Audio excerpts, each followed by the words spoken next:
Hello students, welcome to UK classes. I am Saurabh. In the last two videos I discussed the syllabus and the strategy of English language for SSC CGL. और आज से मैं शुरू करूंगा अपना topic और मेरा पहला टॉपिक है टेंस। अब आपके दिल में एक छोटा सा सवाल होगा कि सर पहला ही टॉपिक टेंस क्यों? तो मैं इसका जवाब आपको दूंगा बिल्कुल थोड़ी देर में।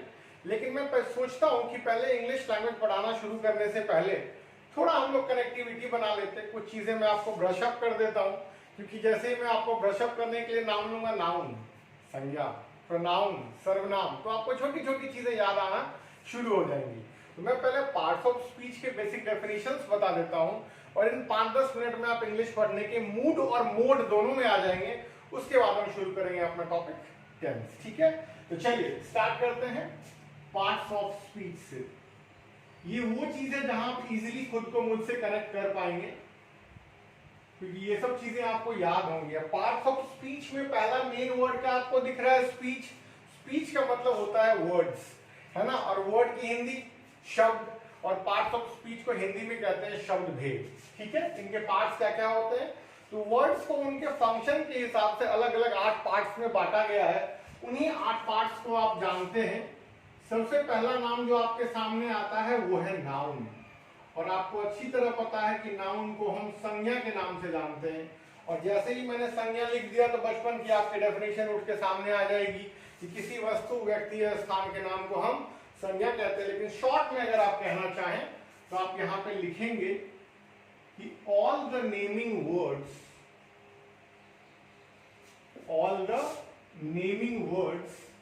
Are noun. ठीक है, अब वो किसी का भी नाम हो सकता है। मैं अपना ही नाम ले लेता हूं एग्जांपल में। आप सौरभ लिख लें, आप बिहार कह लें, आप होम लिख लें, या हैप्पीनेस कह लें। ये सारे के सारे नाउन हैं। ठीक है, तो छोटी छोटी यादें ताजा करते चल रहे हैं हम लोग। अब नाउन के बाद दूसरा जो हमारा पार्ट है वो है प्रोनाउन, और हिंदी में लिख दे रहा हूं, जहां तक मुझको याद होगा मैं हिंदी भी आपके लिए लिखता चलूंगा ताकि आपके लिए कनेक्ट करना और याद करना आसान हो सके। अब प्रोनाउन क्या होता है, इसको थोड़ा सा 2-3 सेंटेंस में समझते हैं। मैंने अपना नाम क्या बताया आपको? सौरभ। और अब बार बार आप मुझसे बात करेंगे तो आप ये तो नहीं बोलेंगे सौरभ ये, सौरभ वो, तो आप क्या बोलेंगे? सौरभ की जगह तुम या आप का प्रयोग करेंगे। ठीक है, ये तुम और आप क्या हुआ? ये नाउन के बदले आ गया। क्यों? तो कि हमें बार बार सौरभ सौरभ रिपीट ना करना पड़े। तो मतलब नाउन के रिपीटिशन को अवॉइड करने के लिए जो वर्ड आता है उसकी जगह उसको हम बोलते हैं प्रोनाउन। तो आप यहां पर लिख सकते हैं word which replaces a noun, word which replaces a noun। किसी भी नाउन के बदले जो शब्द आता है वो क्या हो गया? वो प्रोनाउन हो गया। इसके भी छोटे मोटे एग्जांपल्स अभी मैं काम चलाने के लिए लिख देता हूं, क्योंकि अभी सिर्फ हम लोग ब्रश अप कर रहे हैं चीजों को, पुराना जो है उसको याद कर रहे हैं। अब नाउन और प्रोनाउन के बाद हमारे स्पीच का तीसरा जो पार्ट है वो है एडजेक्टिव।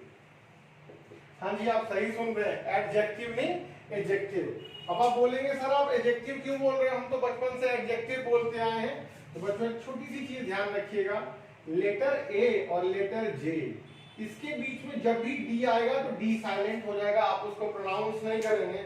और आप तो स्टूडेंट हैं, आपकी फितरत है, आपने E=mc² भी प्रूफ करवा लिया, तो ऐसे तो आप मानेंगे नहीं। तो मैं आपको कुछ छोटे छोटे एग्जाम्पल्स और दे देता हूँ। अब देखिए ये वर्ड मैंने क्या लिखा, इसको पढ़ के सुनाइए। हाँ, आप ही से कह रहा हूं, पढ़ के सुनाइए। क्या लिखा? एडजस्ट। ना जी ना, चेक करें फिर से।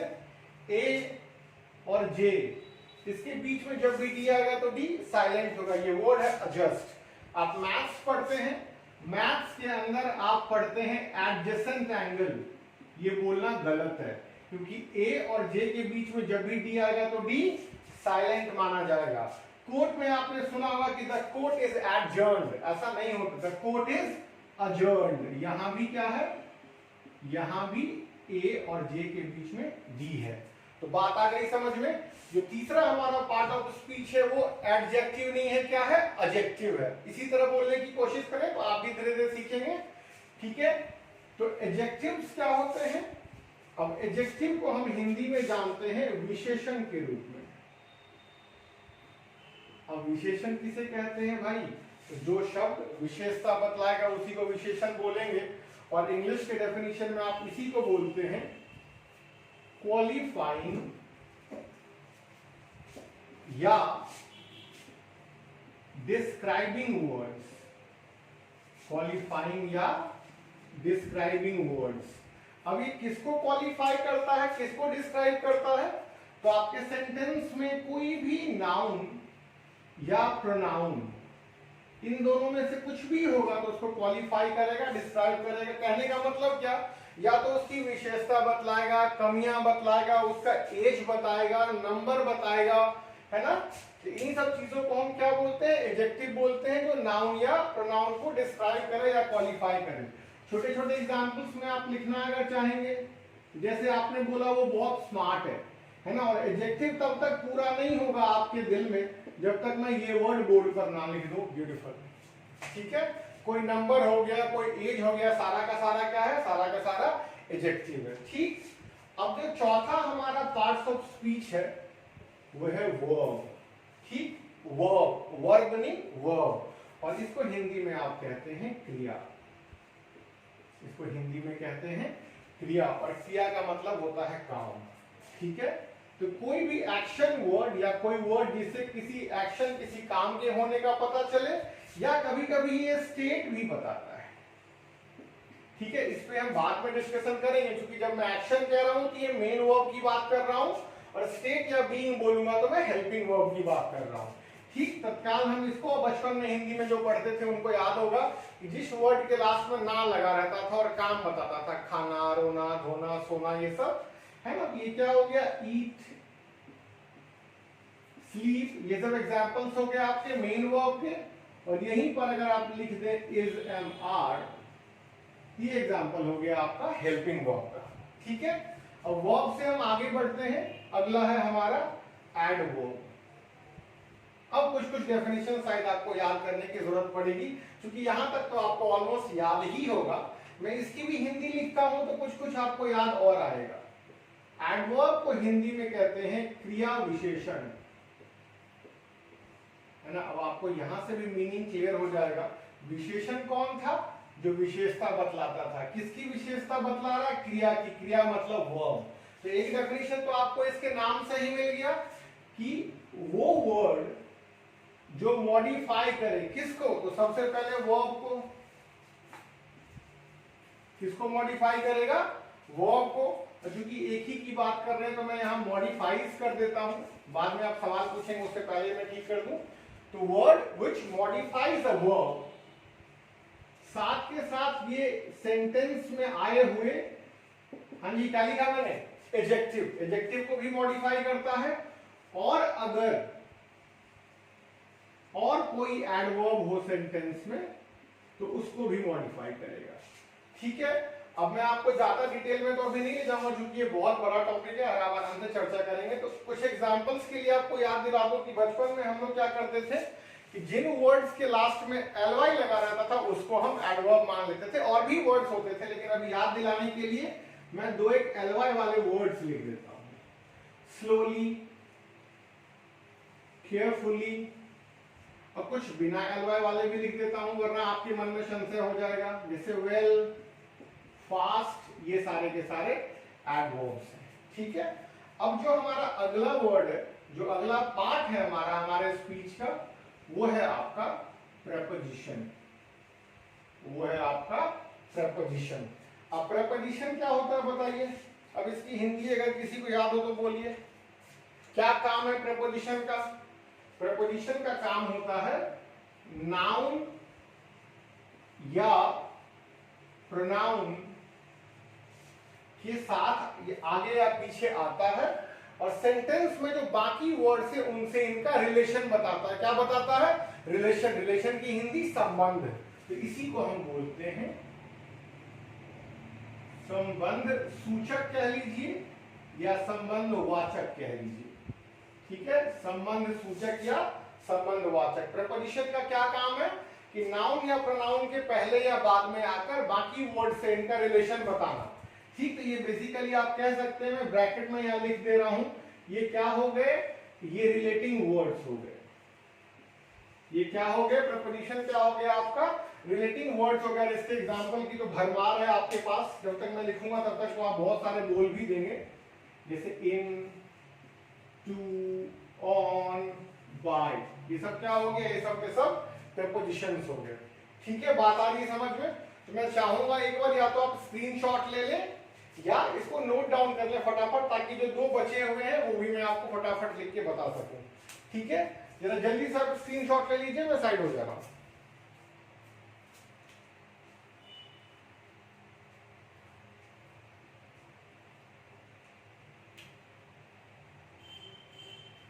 डन। चलिए, मैं ज्यादा नहीं मिटाता, ऊपर का या तो आपने स्क्रीनशॉट ले लिया होगा या एटलीस्ट ऊपर के तो दोनों आपने लिख ही लिए होंगे। तो मैं ऊपर का सिर्फ 2 मिटा रहा हूं, ताकि जो बाकी 2 बचे हुए हैं वो मैं आपको एक बार रिवाइज करा दूं। ठीक है, थोड़ी जगह अपने मन से भी निकाल देता हूं मैं। चलिए, अब ये हमारे पास 2 चीजें हैं। Part number 7 is conjunction. अब कंजंक्शन ये क्या होता है भाई, इसका हिंदी मीनिंग क्या होता है, फटाफट बोलिए, है ना? ये तो आप समझ रहे हैं। यहां पे आपके पास एक वर्ड लिखा हुआ है, वो है जंक्शन।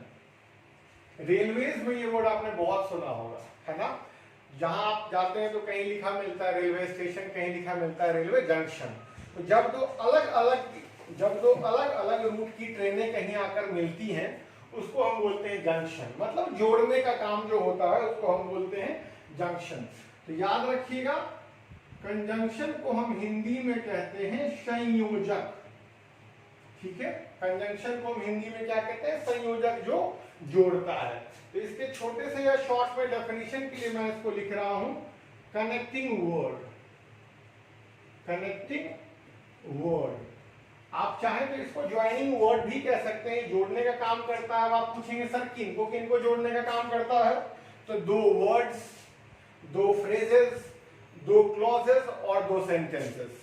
ठीक, मैं रिपीट कर रहा हूं, किसको कंजंक्शन कनेक्ट करता है, 2 वर्ड्स, 2 फ्रेजेस, 2 क्लॉजेस और 2 सेंटेंसेस को। ठीक है, इनके एग्जांपल्स आप जान ही रहे होंगे, मैं फिर भी कुछ लिख देता हूं आपके लिए, एंड, बिकॉज, और इसको एक्सेट्रा कर देता हूं मैं तत्काल के लिए। ठीक, चलिए अब लास्ट, वैसे तो मैं सच बताऊं सबसे लीस्ट इंपॉर्टेंट पार्ट हो गया है, और कुछ मॉडर्न ग्रामेरियंस ने अब इनको माना है कि भैया ये पार्ट ऑफ स्पीच का हिस्सा नहीं है। फिर भी क्योंकि आपने पढ़ा है तो मैं इसको लिखना जरूरी समझता हूं, ध्यान रखिएगा। अब आपका अगला जो पार्ट ऑफ स्पीच है वो है इंटरजेक्शन। वो क्या है, इंटरजेक्शन। ठीक है, और इंटरजेक्शन जो होता है, ये थोड़ा सा भारी शब्द है, ये है विस्मयादि बोधक। विस्मयादि बोधक, ठीक है। और इसका मीनिंग क्या होता है, ये वो वर्ड्स हैं जो आपको सेंटेंस में एक्सप्रेसेस इमोशंस, किसी भी सेंटेंस में जो इमोशन की बात करे, आपके फीलिंग की बात करे, वो सारा का सारा क्या है, वो सारा इंटरजेक्शन है। ठीक है, अब इसके भी छोटे छोटे एग्जांपल्स आपको चाहिए तो मैं 2-1 लिख देता हूं। जैसे आप खुश होकर बोलते हैं वाव, ये क्या है, इंटरजेक्शन, आपका इमोशन है, आपकी फीलिंग है। ठीक है, आपको कोई दिक्कत हो गई तो आपने बोला उप्स, ये छोटी सी गलती हो गई, है ना, ये क्या है, ये आप अपनी फीलिंग बता रहे हैं, अपना इमोशन बता रहे हैं। ठीक, तो आपके पास अब थोड़ा सा रिवीजन तो आपको मिल ही गया होगा, और अब मुझे लगता है, मैं एक्सपेक्ट करता हूं कि आप इंग्लिश पढ़ने के मूड में आ चुके होंगे, क्योंकि हमने noun, pronoun, adjective, verb, adverb, preposition, conjunction और इंटरजेक्शन, इनको हमने रिवाइज कर लिया। जब संज्ञा, सर्वनाम, विशेषण, क्रिया विशेषण आपने रिवाइज कर लिया तो कुछ कुछ यादें ताजा जरूर हो गई होंगी। तो अब मैं इनके बाद शुरू करूंगा अपना टॉपिक। और टॉपिक ये स्टार्ट करने से पहले, पार्ट्स ऑफ स्पीच से पहले, मैंने आपसे एक सवाल पूछा था कि टेंस ही क्यों, ये मुझे बताना है। तो मैं पहले, आप इसको एक बार फटाफट नोट डाउन कर लें, मैं उसके बाद टेंस से स्टार्ट करता हूं। ठीक है, अब जल्दी से नोट डाउन करिएगा, the board is yours completely, जल्दी से लिखिए।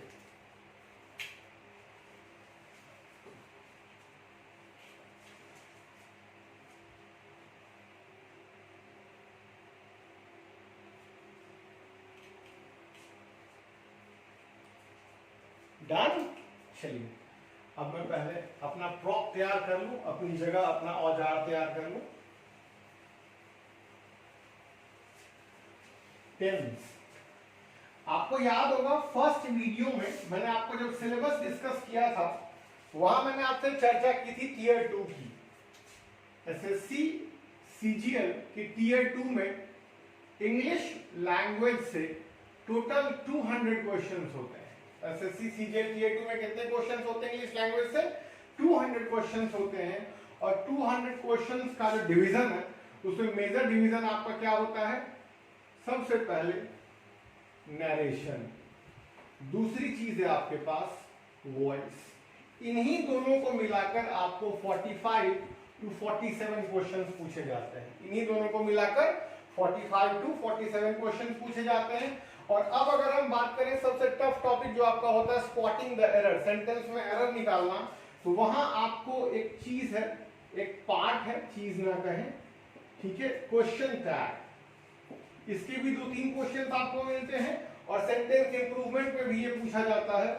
टेंस जब हम पढ़ते हैं तो टेंस बिना कंडीशनल के पूरा नहीं होता, ठीक है। तो कंडीशनल के भी 2-3 क्वेश्चन आपको जरूर मिलेंगे, 2 से 3 क्वेश्चन दोनों में, स्पॉटिंग द एरर और मैं सेंटेंस इंप्रूवमेंट मिला के बात कर रहा हूं, है ना। और टेंस के कॉमन एरर के तो 2-3 क्वेश्चन होते ही होते हैं। मैं मिनिमम बिल्कुल एकदम लीस्ट नंबर में मान के चल रहा हूं, छोटा नंबर है मेरा। अब आप गौर करके देखिए, अगर रफ कैलकुलेशन भी अगर आप करेंगे, पूरा रफ कैलकुलेशन की टोटल क्वेश्चंस कितने हैं हुए ये, तो आप देखिए 45, 47, 50, अराउंड 54 क्वेश्चंस टोटल आते हैं इन 4-5 टॉपिक को मिला के। और मैं आपको क्लियर कर दूं दोबारा कि नरेशन और वॉइस आप बिना टेंस पढ़े जान ही नहीं सकते। जब तक आपको टेंस का स्ट्रक्चर नहीं आएगा, कहां इज आर लगता है, कहां हैव हैज लगता है, वो की थर्ड फॉर्म क्या है, फर्स्ट क्या है, सेकंड क्या है, आईएनजी फॉर्म क्या होता है, तब तक नरेशन वॉइस कर पाना बिल्कुल भी पॉसिबल नहीं है। और ये आप समझ ही रहे हैं, क्वेश्चन टैग, यहाँ भी टेंस की पूरी जरूरत है। टेंस के बिना ना क्वेश्चन टैग होगा ना कंडीशनल होगा, और टेंस तो टेंस के बिना हो ही नहीं सकता है। मैंने पहला टॉपिक टेंस क्यों चुना आपको समझ में आ गया कि जिस टॉपिक से मेरा 200 में 54 क्वेश्चन सॉल्व होगा, तो ग्रामर में उससे इंपॉर्टेंट टॉपिक कुछ भी नहीं है। क्लियर है? अब समझ में आ गई बात कि मैं टेंस क्यों शुरू कर रहा हूं। दिल में कोई सवाल तो नहीं? और कोई सवाल अगर होगा तो आप कमेंट सेक्शन में मेंशन करते चलिएगा। Feel free to write whatever you want to ask. ठीक, तो चलिए अब मैं शुरू करता हूं अपना टॉपिक जो है टेंस।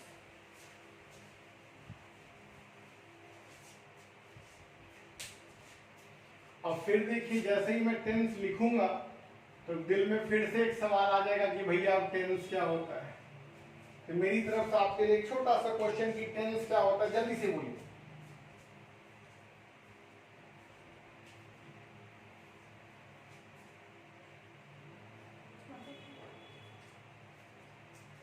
टेंस क्या होता है जल्दी बताएं।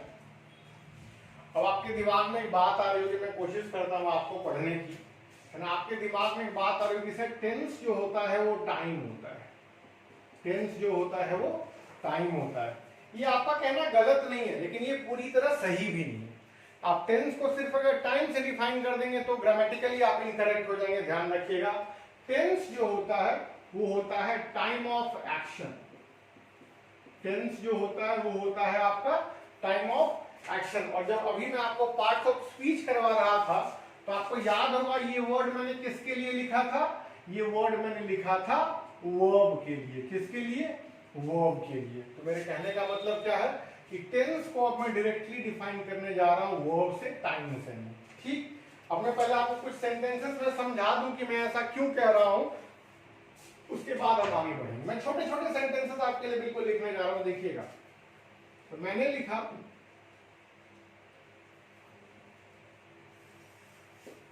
आई एम गोइंग, बिल्कुल छोटा छोटा सेंटेंस। दूसरा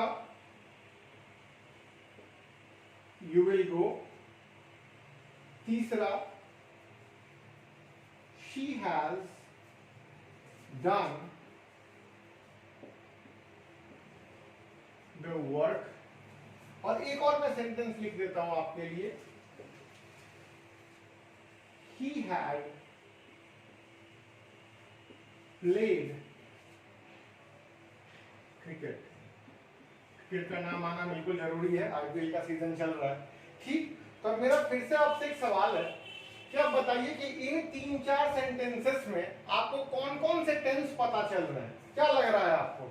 जब मैंने यहां बोल दिया आई एम गोइंग, तो आपको तुरंत याद आ जाएगी सर आईएनजी लगा हुआ है, तो आप बात कर रहे हैं कॉन्टिन्यूअस की,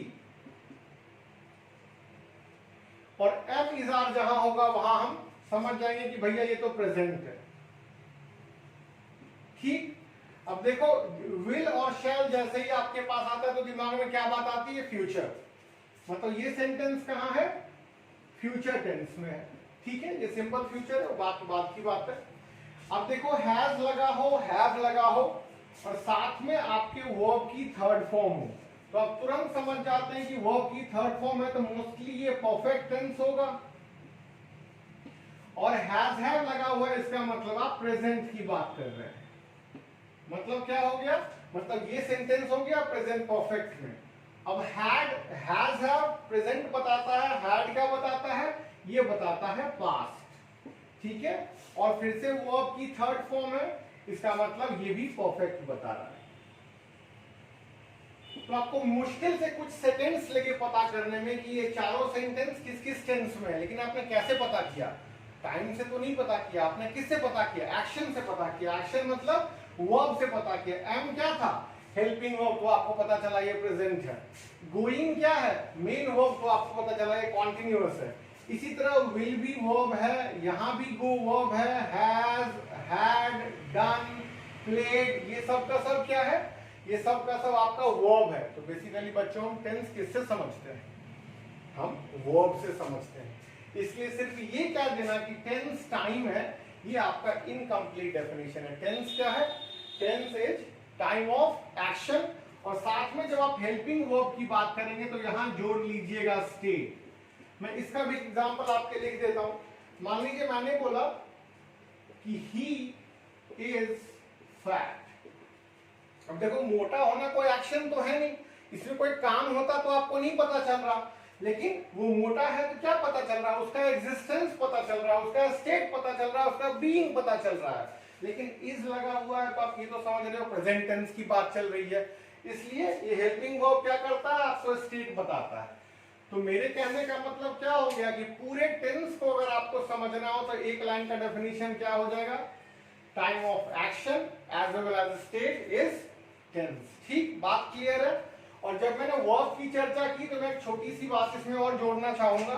आप लोग फटाफट स्क्रीनशॉट लेते चलिएगा, और वैसे मेरी रिक्वेस्ट होगी कि आप जब भी पढ़ने बैठे तो पेन पेपर लेकर बैठे, इस तरह ना बैठे, तो जल्दी से एक स्क्रीनशॉट लीजिए।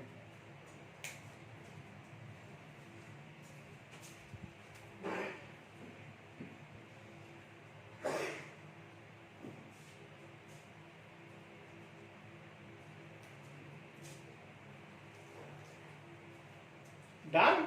चलिए, अब मुझे थोड़ी सी जगह चाहिए तो मैं सेंटेंसेस पहले मिटा रहा हूं, फिर जरा मैं वर्ब के फॉर्म्स की बात कर लेता हूं। वर्ब के फॉर्म के बाद हम आ जाएंगे straight to our topic tense. ठीक है, अब जैसे ही वर्ब के फॉर्म की बात चलेगी तो आपको याद आ जाएगा कि वर्ब के 5 फॉर्म्स होते थे। अगर आप बेसिक ग्रामर की बात करें, ट्रेडिशनल ग्रामर की बात करें तो 3 ही होते थे, 4th और 5th ये बने हुए हैं। तो पूछोगे आप किससे बने हुए हैं? तो जब वर्ब के बेसिक फॉर्म, बेस फॉर्म में आप आईएनजी जोड़ देते हैं जिससे आप कॉन्टिन्यूअस टेंस बनाते हैं तो 4th फॉर्म बनता है, और जब वर्ब के फर्स्ट फॉर्म में आप एस या ईएस लगा देते हैं सिंपल प्रेजेंट टेंस में तो ये 5th फॉर्म बनता है। ठीक है, जैसे छोटा छोटा एग्जांपल ले लें हम लोग। मैंने लिखा गो, इसके वर्ब की सेकंड फॉर्म क्या हो जाएगी? वेंट। ठीक है, वर्ब की थर्ड फॉर्म क्या हो गई? गॉन। अब आईएनजी वाला फॉर्म आप देख ही रहे, ये हो गया गोइंग, और अगला हो गया आपका गोज। ठीक, ये हो गया आपका वर्ब का 5 फॉर्म। तो मैं साथ के साथ ये भी जोड़ देता हूं कि किन किन टेंसेस में आपको पढ़ना है, तो यहां से कुछ कुछ आपको क्लियर होता चला जाएगा। गो जहां लिखा मिल गया मतलब प्रेजेंट टेंस की बात हो गई, और फर्स्ट फॉर्म या 5th फॉर्म जो है ये सिंपल प्रेजेंट कह ले या प्रेजेंट इंडेफिनिट कह ले, इन्हीं दोनों में इस्तेमाल होता है। वर्ब की सेकेंड फॉर्म है तो मतलब ये बात करेगा आपसे पास्ट टेंस की। थर्ड फॉर्म है इसी को आप पास्ट पार्टिसिपल कहते हैं, लेकिन पार्टिसिपल आपको नहीं याद होगा तो मैं तत्काल यहाँ पे परफेक्ट लिख देता हूं। आप जब भी परफेक्ट टेंस बनाएंगे, वो प्रेजेंट परफेक्ट हो, पास्ट परफेक्ट हो या फ्यूचर परफेक्ट हो, तो आप किसका इस्तेमाल करते हैं? वर्ब की थर्ड फॉर्म का इस्तेमाल करते हैं। और आईएनजी से तो आप मुझसे ज्यादा पहले समझ गए होंगे कि कॉन्टिन्यूअस टेंस बनाने के काम में आता है। और आपका नेक्स्ट क्या है? ये है आपका गोज, मतलब वर्ब की फिफ्थ फॉर्म, ये भी प्रेजेंट टेंस में यूज किया जाता है। अब ये एक बहुत बड़ा कंफ्यूजन है बच्चों के बीच में, और मैंने देखा भी है कि ईएस का इस्तेमाल करने में बच्चे बहुत गड़बड़ कर देते हैं। ठीक है, मैं थोड़ा सा आपको और इसमें बढ़ा देता हूं क्योंकि मेरे पास जगह है यहाँ पर। ये याद रखिएगा, मैं नंबर और पर्सन की चर्चा करूंगा नाउन में, आपको मोटा मोटा मैं समझा देता हूं कि ही, शी, इट या one name. He, she, it या वन नेम के साथ हम क्या करते हैं? वर्ब की first form plus S E S लगाते हैं, मतलब वर्ब की फिफ्थ फॉर्म लगाते हैं। कहाँ? सिंपल प्रेजेंट में। कहाँ लगाते हैं? सिंपल प्रेजेंट कह लें या प्रेजेंट इंडेफिनिट कह लें, एक ही बात है। तो बाकी जो आपके पास बच गए, क्या क्या बच गया? आई, यू, वी और मोर देन वन नेम।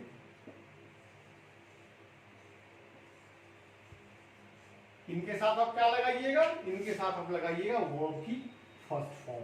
ठीक है, फटाफट नोट डाउन करते चलिए,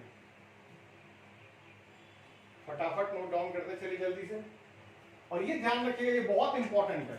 मैं आपको अभी जब प्रैक्टिस करेंगे हम लोग बाद में टॉपिक के बाद, तो मैं दिखा दूंगा कि छोटी छोटी चीजों की वजह से कैसे एग्जाम बनता है, कैसे बिगड़ता है।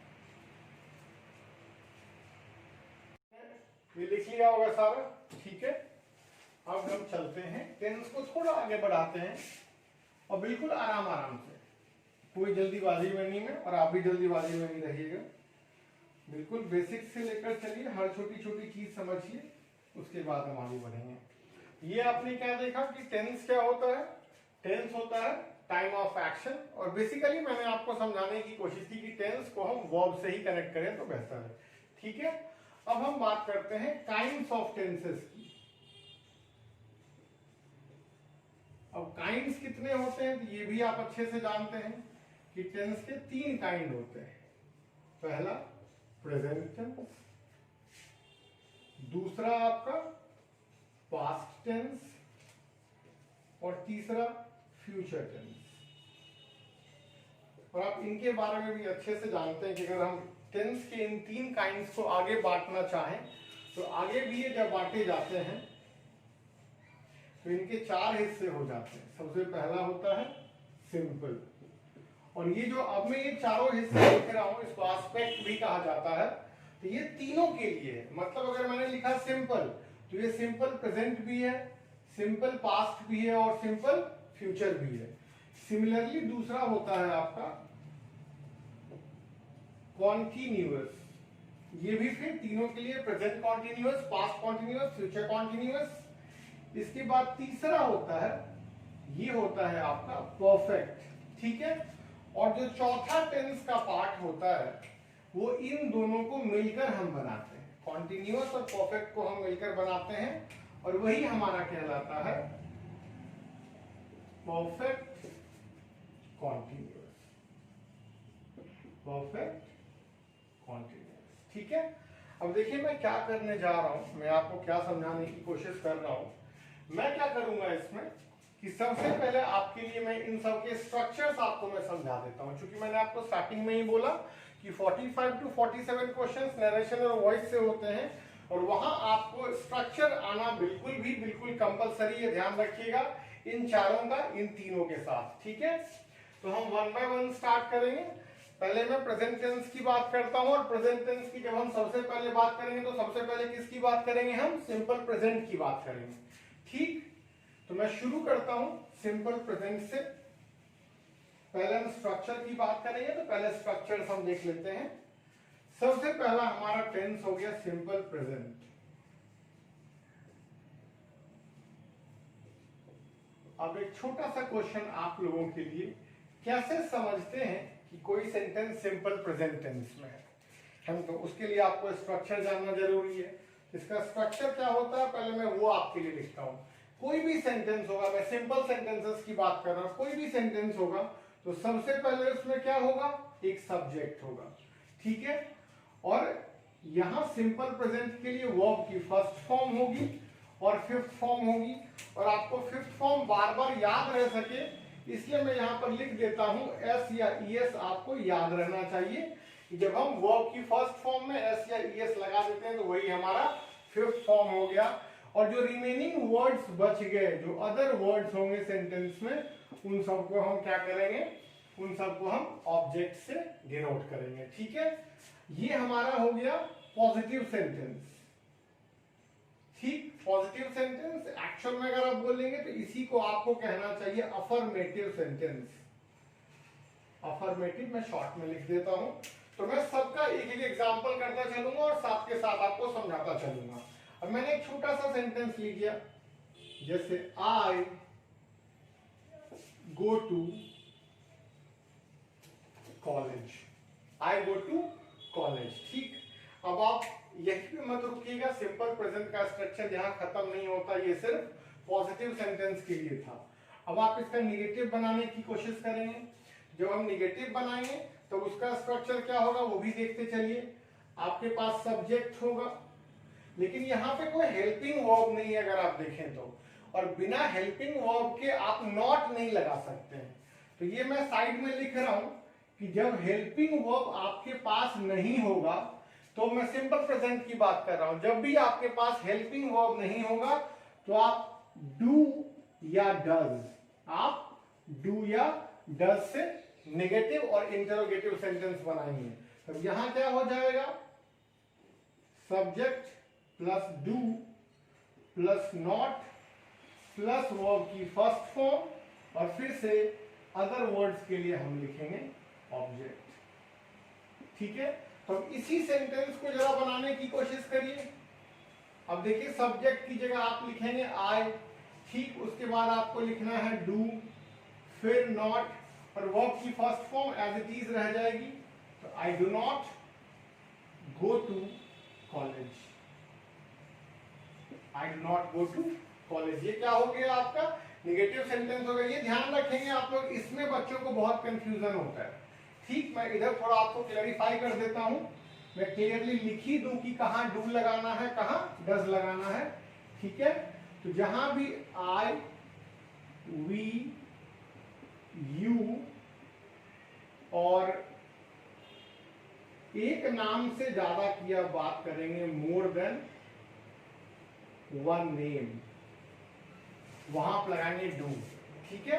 और जब बात होगी ही, शी, इट या वन नेम की, अगर सिर्फ एक नाम होगा तब आप लगाएंगे डज। ये प्लीज मेंशन कर लीजिएगा। और ये बात आपको शायद समझ में आ गई होगी, आप इसका इस्तेमाल कब करेंगे, नेगेटिव सेंटेंस, इंटरोगेटिव सेंटेंस बनाते वक्त, कब, जब सेंटेंस में हेल्पिंग वर्ब नहीं दिया रहेगा तब। हेल्पिंग वर्ब मतलब अगर सेंटेंस में इज एम आर नहीं है, हैज हैव नहीं है, तो आप क्या करेंगे, डू और डज से नेगेटिव और इंटरोगेटिव सेंटेंस बनाएंगे, ठीक है। तो ये दूसरा आपका क्या था, ये था आपका नेगेटिव सेंटेंस। अब ये हम बात किसकी कर रहे हैं, सिंपल प्रेजेंट की, ध्यान देते चलिएगा, इनके स्ट्रक्चर्स को हम देख रहे हैं। अब नेगेटिव के बाद आपके पास आता है इंटरोगेटिव सेंटेंस। जब आप क्वेश्चन पूछते हैं तो क्वेश्चन पूछने में क्या होता है, जो हमारा हेल्पिंग वर्ब होता है वो सब्जेक्ट से पहले आ जाता है। क्वेश्चन भी दो तरह के होते हैं, उसकी चर्चा हम बाद में करेंगे, जिसको आप ओपन एंडेड और क्लोज एंडेड कहते हैं। यहां तत्काल हम सिंपल प्रेजेंट की बात कर रहे हैं, तो ध्यान दीजिएगा।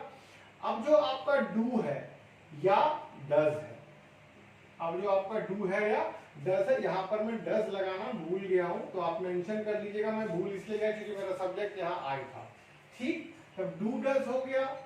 अब आपके पास सब्जेक्ट हो गया, वर्ब की फर्स्ट फॉर्म हो गई, और फिर से जो भी आपके पास बच गया वो सारा का सारा ऑब्जेक्ट हो जाएगा। और ये ध्यान रखिएगा, इंटरोगेटिव सेंटेंस मतलब क्वेश्चन वाले सेंटेंस, तो लास्ट में आप क्वेश्चन मार्क लगाना नहीं भूलेंगे। और इसी सेंटेंस का अब मैं चेंज करके आपको देता हूं, आई गो टू कॉलेज, तो आप क्या पूछेंगे, अब आप पूछेंगे do I go to college, ठीक। और लास्ट में क्वेश्चन मार्क। अब डू आगे आने से क्या हो गया, और डू आगे आने से ये सेंटेंस आपका क्वेश्चन में बदल गया। और डज लिखना भूला था क्यों, वो भी आपको मैं समझा देता हूँ क्योंकि उसका एग्जाम्पल नहीं था वहां पे। अब आई की जगह क्या हो गया, मान लीजिए यहाँ पर ही होता, शी होता, इट होता या कोई एक नाम होता, मैं अपना ही नाम मेंशन कर देता हूं यहाँ पर। तो does Saurabh go to college. अब हो सकता है आपके दिमाग में एक बात आ रही हो कि सर आपने शुरू में लिखाया था कि जहां वन नेम होगा वहां हम एस ई एस लगाते हैं। तो बेटा ये डज जो है आपका वो ऑलरेडी ईएस लेकर आया हुआ है, इसलिए यहां सिर्फ हम वर्ब की फर्स्ट फॉर्म लगाएंगे, ध्यान रखिएगा। और स्ट्रक्चर में मैंने आपको इसलिए लिख दिया है कि आपको कोई कंफ्यूजन ना हो। बात आ रही है समझ में? जल्दी से इसका स्क्रीनशॉट लेंगे, तीनों स्ट्रक्चर याद रखिएगा आप। क्या क्या? पॉजिटिव सेंटेंस, अफर्मेटिव जिसको बोलते हैं या अफर्मेटिव को ही पॉजिटिव कहते हैं, दूसरा नेगेटिव और तीसरा इंटरोगेटिव। और अगर आपको जरूरत पड़ेगी तो आप नेगेटिव और इंटरोगेटिव इन दोनों को कनेक्ट करके बना सकते हैं। फटाफट लीजिएगा स्क्रीनशॉट इसका। चलिए ले लिया स्क्रीनशॉट। अब आगे बढ़ते हैं। अब हम चलते हैं सिंपल प्रेजेंट के यूसेज पे। लेकिन यूसेज पे चलने से पहले एक रिक्वेस्ट है आपसे, आप आज के आज कोशिश करेंगे कि सिंपल प्रेजेंट के तीनों स्ट्रक्चर पे आप खुद से 5-5 सेंटेंसेस बनाएंगे। 5 इसके, 5 इसके, 5 इसके। 5 अफर्मेटिव सेंटेंस लिख लीजिएगा, उसी का 5 नेगेटिव बना लीजिएगा और उसी का 5 इंटरोगेटिव बना लीजिएगा। और इसको जरूर ध्यान में रखिएगा कि डू और डज हम कहां लगाते हैं, बहुत इंपॉर्टेंट है। बहुत बच्चों को मैंने बाद में कंफ्यूज होता देखा है। ठीक है, चलें अब हम चलते हैं यूज की तरफ कि सिंपल प्रेजेंट टेंस का यूज क्या होता है ग्रामर में और हमारी लाइफ में।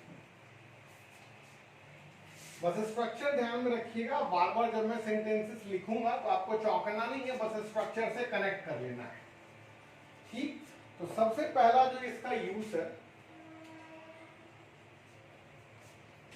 आप लिखते चलेंगे साथ के साथ। ये क्या करता है, ये रेगुलर एक्शंस जिसको आप यूजुअल एक्शन कहते हो या इसी को हम कहते हैं habitual action.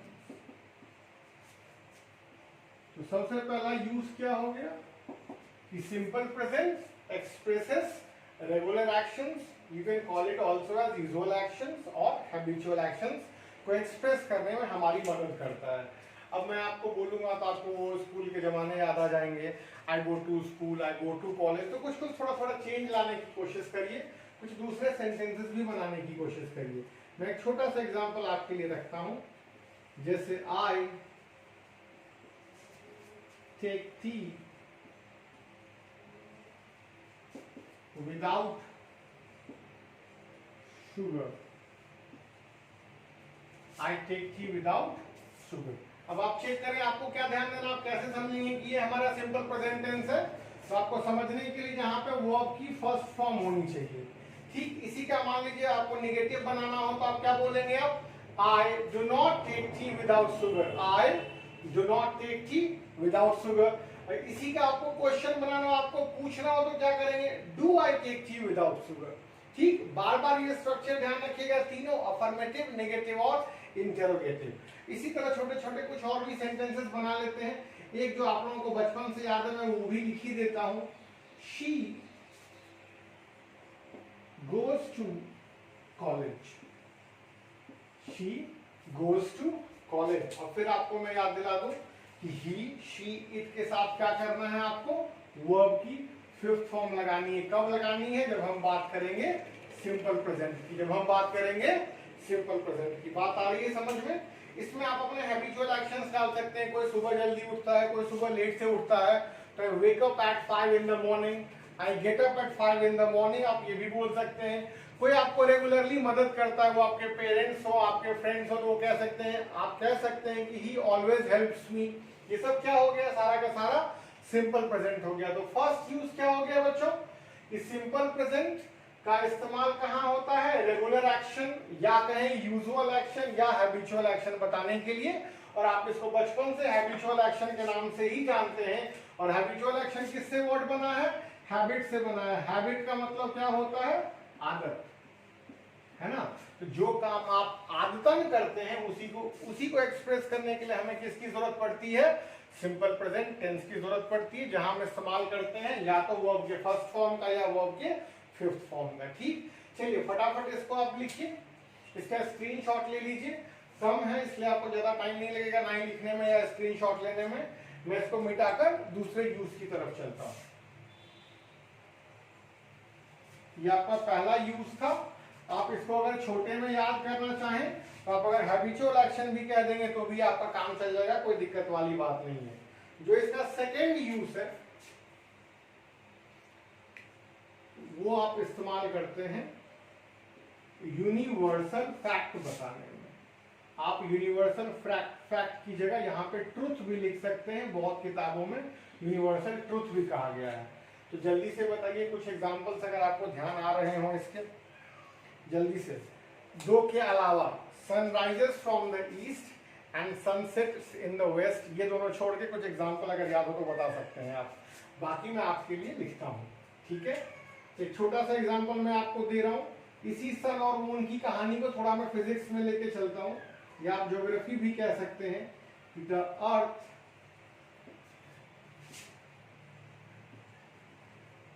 revolves round the sun. The earth revolves round the sun. अब ये यूनिवर्सल फैक्ट है, ये पूरे ब्रह्मांड में सच है कि पृथ्वी क्या करता है, सूरज का चक्कर लगाता है। ठीक, और कुछ छोटे छोटे एग्जांपल्स ले लीजिए, जैसे water boils at 100 degree Celsius. ठीक, अब ये सब जानते हैं, इंडिया हो, अमेरिका हो, लंदन हो, पानी को बॉईल करने के लिए आपको इतनी गर्मी तो देनी होगी। ठीक है, तीसरा sentence, oil floats on the surface of water. अब तेल पानी की सतह पे गिरेगा तो वो मिलेगा तो नहीं, वो क्या करेगा, वो उसके ऊपर फ्लोट करेगा, तैरेगा। तो आप फटाफट चेक कर लीजिए। वर्ब की फिफ्थ फॉर्म मतलब क्या हो गया, सिंपल प्रेजेंट। यहां भी वर्ब की फिफ्थ फॉर्म मतलब क्या हो गया, सिंपल प्रेजेंट। और यहां भी वर्ब की फिफ्थ फॉर्म मतलब क्या हो गया, सिंपल प्रेजेंट। तो वर्ब की फिफ्थ फॉर्म से सिंपल प्रेजेंट बताते हुए क्या बताना चाहते हैं, किसी भी यूनिवर्सल फैक्ट को एक्सप्रेस करना हो या किसी यूनिवर्सल ट्रूथ को एक्सप्रेस करना हो तो आप क्या करेंगे, सिंपल प्रेजेंट का इस्तेमाल करेंगे। और सिंपल प्रेजेंट के इस्तेमाल का मतलब क्या है, या तो वर्ब का फर्स्ट फॉर्म लगाइए या फिफ्थ फॉर्म लगाइए। फिफ्थ फॉर्म क्या होता है भाई, तो इसी वर्ब की फर्स्ट फॉर्म में जब आप एस या ईएस ऐड कर देते हैं वही हमारा फिफ्थ फॉर्म हो जाता है। जरा फटाफट इसको पेन डाउन करें आप जल्दी से, पूरा बोर्ड में आपके लिए। चलिए डन, स्क्रीनशॉट ले लिया आपने। अब आगे चलते हैं, ये था हमारा दूसरा यूज यूनिवर्सल फैक्ट का या यूनिवर्सल ट्रूथ का। ठीक है, अब हम चलते हैं तीसरे यूज पे। वैसे तो इसके बहुत सारे यूसेस हैं, लेकिन अभी पहले मैं इंपॉर्टेंट यूसेस जो है वो डिस्कस मैं कर लेता हूं। ठीक, इसका तीसरा यूज है टू एक्सप्रेस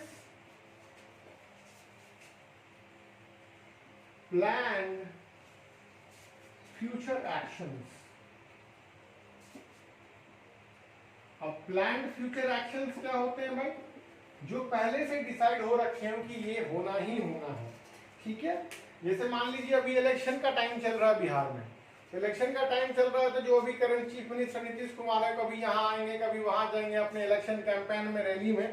तो आप यहाँ पर कह सकते हैं, मैं सीधा मिनिस्टर लिखता हूं कि the minister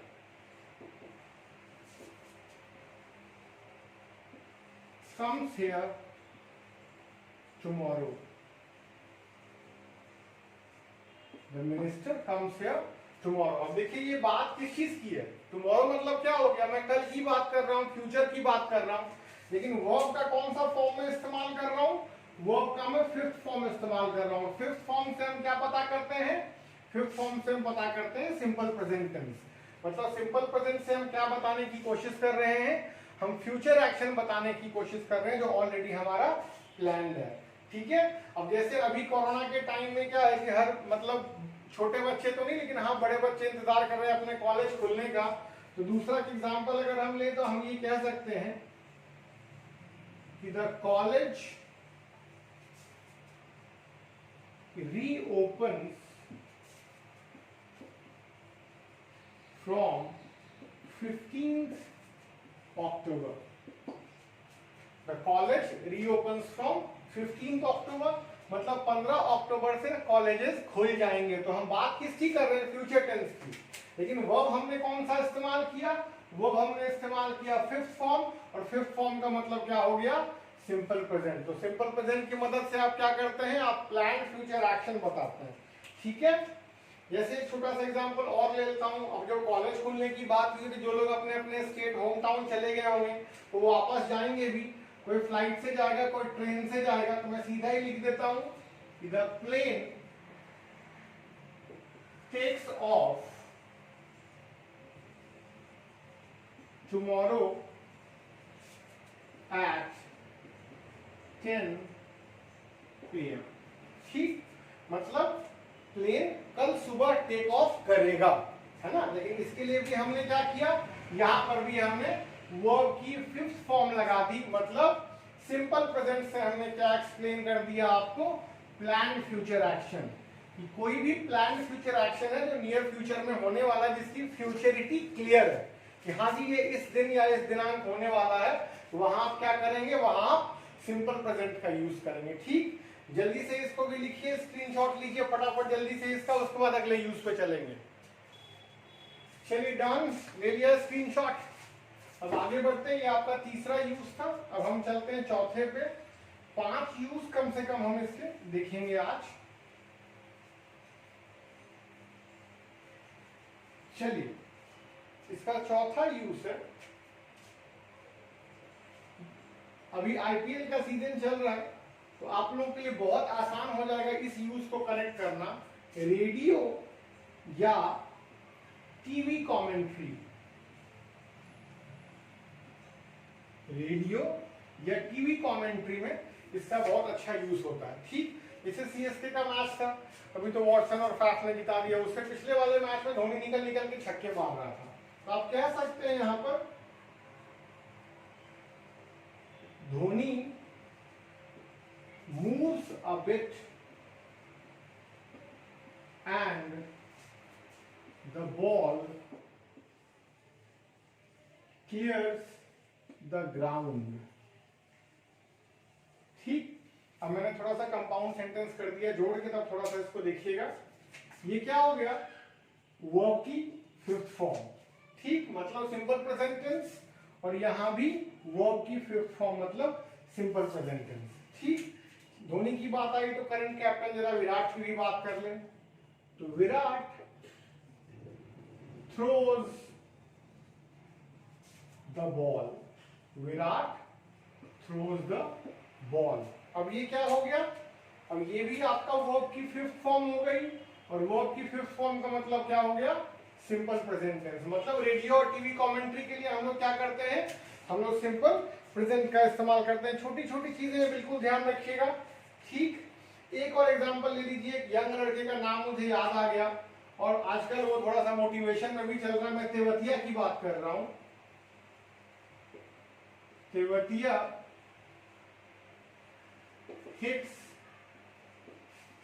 5 sixes in an over। ठीक, अभी आपको याद होगा पीछे एक मैच था जिसमें तेवतिया ने शुरू में बड़ा स्लो खेला, बाद में उसने एक ओवर के 6 बॉल में 5 छक्के मार दिए। ये हिट्स क्या हो गया? वर्ब की फिफ्थ फॉर्म हो गई, और ये फिफ्थ फॉर्म क्या बताता है? सिंपल प्रेजेंट टेंस बताता है। तो अगला यूज क्या हो गया कि रेडियो और टीवी कमेंट्री बताने के लिए भी हम किसका इस्तेमाल करते हैं? हम सिंपल प्रेजेंट का इस्तेमाल करते हैं। फटाफट इसको लिखिए, और एक छोटा और आखिरी यूज रहता है, उसको भी तुरंत हम डील करते हैं। डन, चलिए और सिंपल प्रेजेंट का एक आखिरी यूज हम लोग और देख लेते हैं। लास्ट, सिंपल प्रेजेंट का लास्ट यूज। चलिए, लास्ट और फिफ्थ यूज है आपका टू एक्सप्रेस ह्यूमन इमोशंस कह लें या फीलिंग्स कह लें।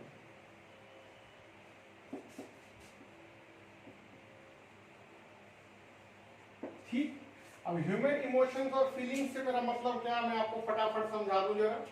जैसे आपने बोला कि वी लव आवर कंट्री।